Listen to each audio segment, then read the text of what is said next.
not allow them to agree to this deal? Is a 50-50 rev share split the hill that they want to die on?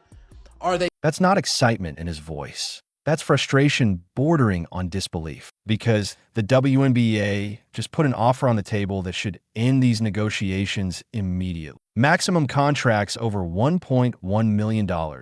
Minimum salaries jumping from $78,000 to $220,000. Average player salary hitting $460,000. And the Players Association leadership might still walk away from it. So we need to ask the obvious question: what exactly are they negotiating for at this point? Let's put those numbers in context. The current CBA, which expires November 30th, caps rookie minimum salary at $78,000. Veterans at the bottom of rosters make around $62,000 for the season. The maximum contract right now sits at $241,000 annual. This new proposal doesn't just improve those numbers, it obliterates them. We're talking about a 182% increase in rookie minimum salary, a nearly 400% jump in maximum contracts. These aren't incremental improvements negotiated over months of back and forth. This is the league saying, here's everything we can possibly give you without bankrupting franchises.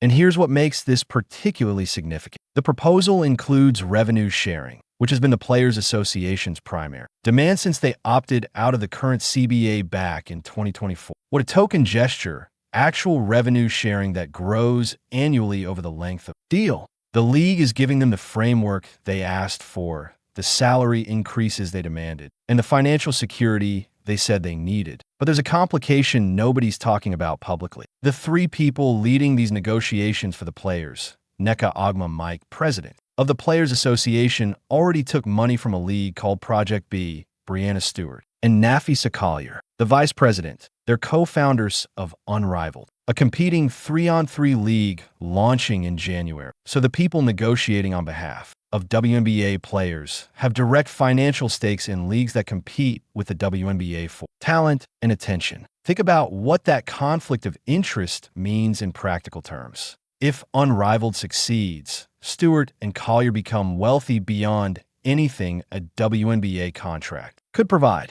If Project B establishes itself as a legitimate alternative, Ogma Mikey's early investment pays off significantly. But both of those outcomes require one critical condition. The WNBA cannot become so lucrative that players have no reason to pursue alternatives. A maximum WNBA salary of $1.1 million, combined with the endorsement opportunities that come from playing in the most visible women's basketball league in the world. That changes the calculation entirely. Suddenly, Unrivaled isn't where you make your real money. It's where you go to stay sharp in the off-season, if you go at all. Project B becomes a novelty instead of a necessity. Now look at this from the perspective of players who aren't part of that executive. Dana Evans, averaging 6.8 points per game for Chicago. Michaela Onyenwere, fighting for rotation minutes in New York. Dejiani Carrington, who just broke through as a key contributor in Connecticut. These players don't have ownership stakes in competing leagues.